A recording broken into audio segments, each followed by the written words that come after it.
Today on the show, we are interviewing my girl Chante Presley from TaeTalk. Let's get it started, y'all. What's good, everybody? It's your girl, Chante Presley. Thank you so much for tuning in to TaeTalk TV, episode 10. I'm joined here with my lovely guest, MissEricaE. Hey, people, how y'all doing? Erica here. She's going to actually be interviewing me today. So this is my first time ever being interviewed, and we're going to be reviewing the audio series Blackbirds. So I'm super Yes, excited. we are excited about it. And how are you doing? I'm doing good. I mean, I can't complain. I can complain, but I'm not going to complain. I'm in a good place. I'm doing all right. How are you doing? I'm pretty good. I love that top. That color Oh, is really pretty. thank you, girl. Thank you. Thank you, thank you, thank you. I appreciate it. You looking cute too, as always. Thank you. Thank you. So how are you feeling? I'm feeling pretty good. As you know, I had COVID Mm-hmm. about a week or so ago, and well, I tested negative for the first time a week or so ago. So I did not have Okay. COVID, but I'm still dealing with some of the effects of it. I And bet. while I was quarantined, I got the chance to listen to this audio series called Blackbirds by Coleman, Mm-hmm. and we're here to talk about it today. Yeah, so let's talk about it. So how did you like it? Um, so I had many thoughts, and I Okay. think it's definitely important how you go into something and what your Mm-hmm. expectations are, because it can affect how you how you perceive Yeah. Yeah. it. I am not one who typically enjoys audio series. Well, I actually can't say that anymore because Yeah. this was the first one I've ever listened to. So I didn't know what to expect. I thought it was going to be boring because it's a Mm-hmm. story about a black Same. family. I thought it was gonna be so depressing when I listened. I was like, oh God, this is gonna make me sad.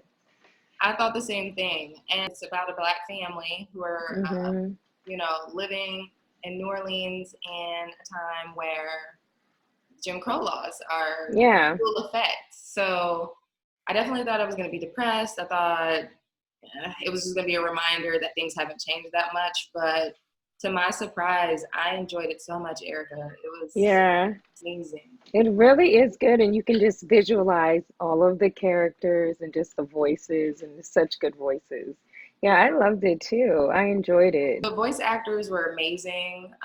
Mm-hmm. It felt a lot like I was watching a film. That's how well written it was. That's how great the details were, the music, the writing. Yeah, and we talked to the writer Andre Coleman last night, so we got more insights. He wouldn't give us no spoilers there. We got some more insights on everything, so I'm excited for episode 5. But yes, so let's start with episode 1. Like when it first started, like how were you feeling about everything? Like when you first heard, like just the storyline of how it started with the mom scene.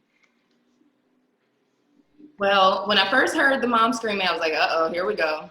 You know, Yeah, I, yeah, here we go. It's exactly what I thought it was going to be. It was intense though, and it definitely grabbed my attention. So I kept listening, and as it went on, once you get past that traumatic opening scene, yeah. you start to realize that it's not all about the trauma and the hardship. I found it just very interesting how he was able to tell this story, develop the characters while still painting that realistic picture of what the South was like during that time. Yeah. Um, But you weren't just dead set on, oh my God, something bad's about to happen now, something bad's about to happen now. exactly. Yeah, yeah. You were able to fall in love with the characters and not fear that something was going to happen to them. Like Mm-hmm. they could be killed at any moment or anything like that. Which, Yeah. And you know what? That's the thing with some stories about us. You always, okay, you start in your head, okay, something bad's about to happen right now. I didn't even expect anything like out of the blue. I just thought once you start learning about the family, they start having their conversations. I forget what kind of audio series that it is, what kind of black story that it is. So I'm not thinking of head like, oh my God, something bad is about to happen to one of them. I'm just thinking they're living life like, just like how we do, just regular life. Yeah. exactly, exactly. Yeah. You're wondering things like, for example, there are there are three kids, two boys, one little girl. I would say Joshua, he's more of a main character. Okay. He's the Who's young, your favorite? who I would say it's out of Joshua and Leona. See, yeah, and I love Leona. I love her. She's just strong. She's just handling her business in there. She's also the director. So, yeah. So, Wow. yeah, she's also the director. So, she's playing both parts, which is so cool. It's just versatile, everything that. I'm truly impressed, honestly. Yeah, it's very impressive just going on her website. You're like, how is she not tired? Because I'm tired just reading all this stuff that she's doing. She's been like in so many things. It's amazing. So this character just fits her. And the voice, that's like every mother, like every black mother, like you just get it. You just like snap into shape. Okay, because Yeah. she's running stuff. The husband's there. He's there for background, like Mhm. security. Mhm. She's like, she's handling stuff. Yeah, he's definitely her backup. I'm going with Yeah. I need somebody on my side. I'm going with her. But Yep. what I like about their relationship is, they kind of balance each other out. He's very Mm-hmm. practical and very cautious, Yeah. but he's also assertive too. He's not like a coward or anything like that. But I definitely say she's the backbone. Um, Yeah. He she's sit back and wait. He watch and make sure ain't nothing happening. That's what he's doing. He exactly. strikes when he needs to. And what I love about it is it's like they kind of give you that feeling like the Cosbys used to, where you feel like you're a part of this family. And the Mm-hmm. difference being that, they are going through this traumatic experience, or what Yeah. to them, this isn't traumatic. It's just normal. It's just their reality. But I would definitely say the moment she starts talking at the breakfast table, it feels like I'm right in their kitchen with them. Really? When the brothers, Joshua and Lincoln, so Lincoln's the older brother, he's more of like your traditional cool, laid back, Suave. Get all the ladies. Yeah. exactly. And I can relate because I have older siblings, and they're cool, and Yeah. so you just see how the family works and how they interact, and you fall in love with that, and so then it's not so much about the racism. Yeah. Like the kind of family we know. So yeah. I love it. So what is like your favorite scene? Like what could you kind of relate to, if anything, like a scene in the audio series that made you think back, okay, has that ever happened to me? Or, has it not happened to you? Because I know there's a lot of things that happen. And what, if anything, in the story that you can relate to that's happened to you, or someone that something like that's happened? Ooh, it's very interesting because I'm from Ohio, where if you if you don't know anything about the Midwest, it's not diverse. Okay, It's okay, not I diverse. get It's that. very black and white. I went to an all black high school Really, in Ohio? in Ohio, because what it is it's mostly white, but then you have black people in the inner cities. So it's like Mm-hmm. where there are black people, there are a lot of black people. And then where there Yeah. are black people, there are no black people. It's like, okay.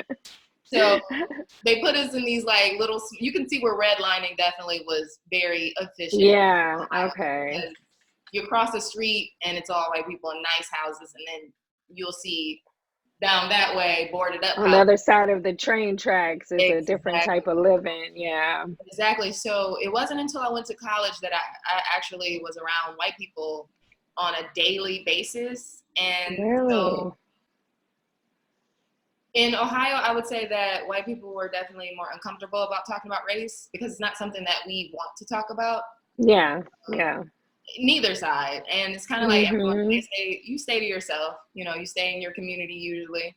So when I moved to Tulsa, Oklahoma in 2012, I was going to school out there. It's Yeah. people. I would say Tulsa is actually a little more diverse than Ohio because they had people from all different ethnicities. But I would say majority Really? white.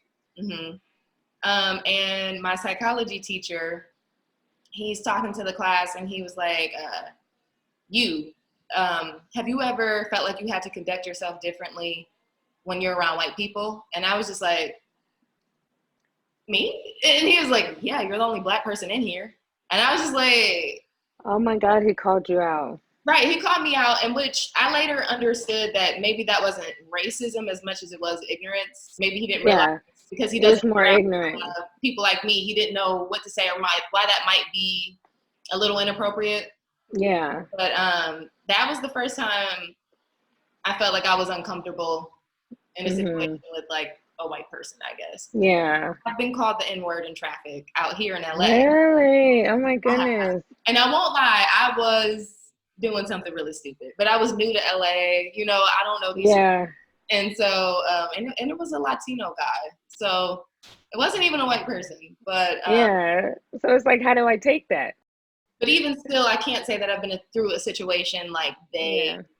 they have, like their situation. Yeah. I've never been in a store. Yeah, I've never, and I was raised like when I was younger, and when we would go visit my grandmother, we lived basically on a farm. You might as well say it was a farm. We had cows, we had pigs, we had like all kinds of little stuff. We lived in like a country home, like a shotgun home where the front door you go straight through. But it was big home, lot of rooms and stuff like that. The black people and the white people, everybody, no one had no money. You know what I'm saying? We all broke, but they still had their status, over because of their complexion or whatever. I've never really had nobody say anything like that to Oh, me. that is a blessing. That is a Yeah, and blessing. I don't want it to happen, but I like to know who's who. You know what I'm saying? I want to know who's the yeah. I'd rather have it out in the open. I'd rather you say it to me than whisper it under your breath after I walk away. Let me know. Right. So yeah. Yeah. No, but you know what? I did have this. I do feel bad about this. I don't know why I feel bad about this, but there is this. I was going into the post office and there was this homeless guy, but he didn't really look homeless. He asked me for some money. I was holding the door open for him, and he did call me a nigger when I told him that I didn't have. I remember this. No. Yes, when I didn't give him any money. Do you know? But I did close the door on him. I let the door close because he did have a little cane and stuff. So I never tell this story because I feel You feel bad bad. that I let the door Oh, close on him because he did say that to me, and that was like last year, sometimes during COVID. Because I'm waiting and I'm holding the door open for him, like, but I'm just thinking he's just saying that, because he's homeless, probably hungry, whatever. Yeah, but he did say that to me. That was the first time. So yeah, but I don't like telling that story because I how do does it feel make you feel? Do you feel anger? Do you feel triggered? I don't even know. I just felt like it was just sometimes they just say things. That's the word they know that'll get you upset. They can just say it quick, roll off their tongue. It rolls off very good off their tongue. You know what I'm saying? I felt like it was just something he said. But once I let that door close and his little cane fell, he couldn't grab the, I felt bad and I just scampered out the post office door.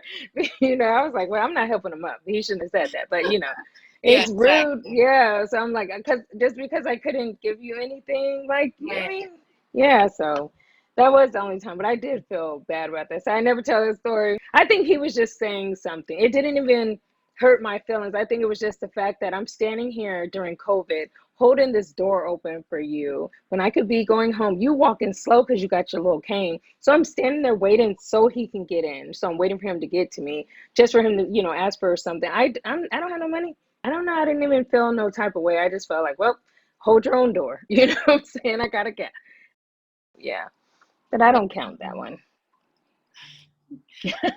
What I did like, though, is that he not only showed the racism, Yeah.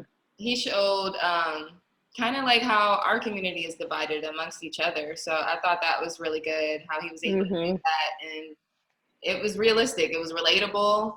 Um, I don't want to give too much away. I want you Yeah, guys. because you want people to go and listen to it, but you want Right. to get them. You want to get them there. Like, Oh, let me tell you exciting. something. It's Yeah. it's honestly so good, guys. It's Yeah. insane. Like I said, it felt like I was watching TV and I was just listening to it at work, and I Mhm. felt involved, that invested in it. I was like, wow, this is Yeah. cool. But they buy this purchase that, let's just say you and I, we wouldn't care about that today, but Yeah. buy this item, and you see how black people start to envy them for it and start saying that they want to be white, Turning on turning them. on them, and it kind of shows how we turn on each other. Um, Yeah. when one of Especially in the store when the older women were like saying all those things. That's a younger boy. Like they're doing that in front of that kid. Like, what are you doing? Like, man, that's a child. You're doing all that. Oh, you think you're better than us because you have this. Go and get you one. Like, goodness. I just don't exactly. man, I thought it was the church scene. I was just like, no, they are not doing that in the church over this. And I was just like, it was just crazy. And it makes you think that when he was in the grocery store, he was in the black aisle in the grocery store, black shopping area. Remember, he wasn't in the white shopping Right, area. And right. he still got ran out of that store basically by his own people. And, it wasn't even by white people that you think is the usual threat to us sometimes. But sometimes our own people can ruin our mental. Yeah. Because that's crazy. You would think that, at least be nice to me so you can watch. But you want to, You yes. know, I'm like, girl, I bought you this pie. Let's watch right? it real quick. Yes. Exactly. No, they rather call them out in like church and look, I'm telling what it is. Well, I don't know. I mean, I feel okay. It was a guys, My and bad. my bad. And Yeah. so you can imagine during that time, it's a really big purchase, and they Hmm. say multiple times that black people, colored people don't own these, and it's just Yeah, like, especially a colored. Yeah. yeah. So you just see how big a deal this was, and then you think about the things that black people hate on each other for now, which is turning your life around or just moving on up in life, elevating. Yeah. The fancy purchases and they don't acknowledge the hard work, and sometimes they just feel like it should be them. So I Hmm. like that he showed both sides of the story. Yeah. It's not just I one. I like it. Yeah, I The like it. church scene was my favorite. The church Which scene, scene? the church scene. Church scene? I have a few favorite scenes. I'm like, the church scene is my favorite because Leona, that's my girl. She told that Yeah. what I would have wanted to tell him. I On probably. the porch when they came to her house and he tried to bring the other preachers with him and stuff, she had to set him straight. And he was like, language, language. It's Mhm. just like, what? She was like, He did not care. like, oh no, you ain't about to tell me nothing on my porch. Yeah, I love that part. She's I a. love the end. Yes. She told them kids, go in the house. I got some talking I to do. like that too. I like that too because it just shows.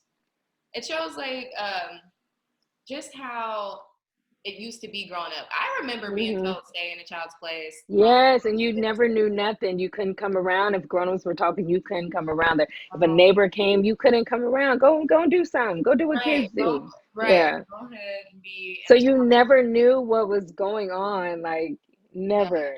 So I do like that also that she sent them Yeah. away and cussed them out real quick. Had to let them know. So I like that part. So that's one of my favorites too. Yeah. And I also like the scene with Joshua. He he's attempting to court this young lady, Mhm. and he you can see his innocence. You can see also like his confidence in a way, his innocence, Yeah. confidence, um, and it's just Because yeah, even though he didn't have a reason why he wanted to date her, he still went back over there and told the mom, "I ain't got no reason. I just want to date her." So yeah, which was he honest, is kind of he is kind of confident. So yeah, in a shy in a way and more laid back. So yeah, and he's honest, and I really admire that. I would say those are my two favorite characters, and those are my two favorite scenes. The end scene where, you know, he's like, yeah. yeah, I have a yeah. I love that okay, one. guys. I promise I want to gush over it, but there are just like so many things I love about this. The soundtrack is really amazing. The Um, voices are amazing. Like the voice actors are amazing. They weren't. The writer also says that they weren't even in the same studio together. It was just they were all separated because of COVID. So seems like they were together and they were just doing everything. yeah, Such camaraderie between all of them. So yeah, and they got some good people to do it. it's really well put together. It's really well written. The cast, like you said, is great. Hmm. I saw that they actually have someone from All American. So, Yeah. and I couldn't tell which voice it was. I was trying so hard to like hear it. They're just Yeah, it's the dad's voice, no All way. American.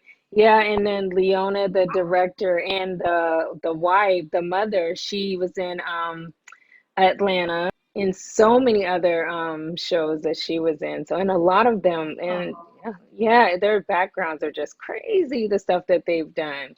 And so he got some good people to do these voices that are making us feel like it needs to be a movie or something like that. yeah, I definitely agree. I Yeah. definitely agree. It feels like a movie. It feels like a show that I'm like Mm-hmm. waiting for. I'm starving for the next episode. Yeah, because I it feel like cuts off and you're like, because if you're just sitting there listening and it just cuts off out of nowhere, you're like, was that it? Did it right. end? Like, yeah. I I was like, kept okay. doing that. And so I'm Yeah. so excited that the finale is dropping. I'm sad, but I'm excited there's at least one more episode. Um, Yeah. we can check that out this Sunday. And I have no idea. What I love is it's unpredictable. You really don't know where the story's Mm-hmm. going to go. You kind of just along for the ride. So Yeah, yeah, that's so true. You can't he said we should know, like there's little things that we should figure out in episode 5 that's going to happen. And I've been trying to think like what has been happening that we see already that's going to be told in episode 5. So I don't know. We just got to wait and see what happens. I feel like I've been overanalyzing. Yeah, And I know because I'm I'm thinking too ready. hard. I'm like, what's happening? What's going on? What's going to happen to him? So I love it. I love this story. I can't do black stories, which is bad. And sometimes I do feel bad because I can't watch black stories. I cannot, I will turn the channel. I can't watch black I news understand. because I can't watch black news. I have a black son. You know my son. You know what I'm saying? So I got a black son. So I can't even do it. I got a black daughter. I got a black sister. You know what I'm saying? So when I watch news like that, I see them. Christopher will tell you, I will worry about him. I will text him. I will call him, what you doing, where Yeah, you at. He's like, woman, I'm grown. Okay, so what? I don't care. Where are we right now? Send me your location. Let's see what we're doing today. You know what I'm saying? Because right. it puts me in a place where I'm just worrying all day. Like, and I can't even do nothing else. I'm just sitting there thinking, okay, is that him? Every news, like if you hear news about it, like somebody got killed, I'm like, oh Lord, and then I start worrying about that. So people don't think about the trauma that we have, like that PTSD that we have sometimes when we see all these stories and then we're like, oh my God, that could happen to us. Because those people aren't thinking that's going to happen to them. So Exactly. I can't do stories like this. But when I listen, I was like, okay, okay. And I started listening. I sat back. I got comfortable. I was like, okay, I can do this. And it makes you want to go to the next episode. You're not like, I'll listen to it later. Right. You wanna listen to it I again. binge So it. yeah, it's so good. I wish it was a little longer or more episodes or You know, something I like that. agree. I mean, 30 minutes would be perfect for me. But Hmm. I feel like it can go even longer just because it's such an easy listen. Yeah, and you're sitting, like if you're sitting at work or wherever you're doing, whatever you're doing, driving, you can just listen to it real quick. And you're not gonna be like shook when you get there, just all depressed and nervous. Oh, we've lived a horrible life. It's Right. nothing like that. That's what I It's thought just it was going like, to be. yeah, and so I'm just thinking about Joshua getting that girl. I'm thinking about Lincoln. See, I'm just thinking about what's gonna happen with Milton because they beat his butt up. So I'm just like, I want to know what's gonna happen with these characters. Yeah, you do. Yeah, You get attached to these characters easily. yeah, You want to see the character development because you see it yeah, already and just, yeah, the 4 episodes that yeah, are out right now. So I'm excited. I'm super yeah. excited. I want to know more. Tell me more. We'll have to catch up. We'll have to catch up after the episode comes out and I have to get your thoughts. Yeah, yeah. So we can see what's going on with that one too. Well, thank you so much for the interview. This has been amazing. Oh, no problem, girl. I did what I All you can. guys out there, be sure to follow Miss Erica E on Instagram at Miss Erica E. Yes, yes, yes. You can follow me at Miss Erica Edge on Instagram, and you can follow me at Miss Erica E on Twitter and Facebook, or the other way around. But it's always Miss Erica Edge. So somewhere, just type it all in. You'll figure it out. I'm in there somewhere. But I'm really private, so I don't like to give up my stuff. But if you figure it out, you can like me and you can share me or whatever people do with it these days. I love it. And be sure to check out Blackbirds, you guys, at Hmm. blackbirdsaudio.com. Yes, Also, blackbirdsaudio.com. you can also find it on Apple Podcasts. And I believe it's on Spotify too. Yeah, it's also on Spotify and Amazon, Google podcasts also. Oh, nice. Yes. Wow. Yes, yes, yes. Well, awesome. Thank you guys so much for tuning in to this episode of TaeTalk TV. Until next time, TaeTalk, we Yes, yes. Bye, guys.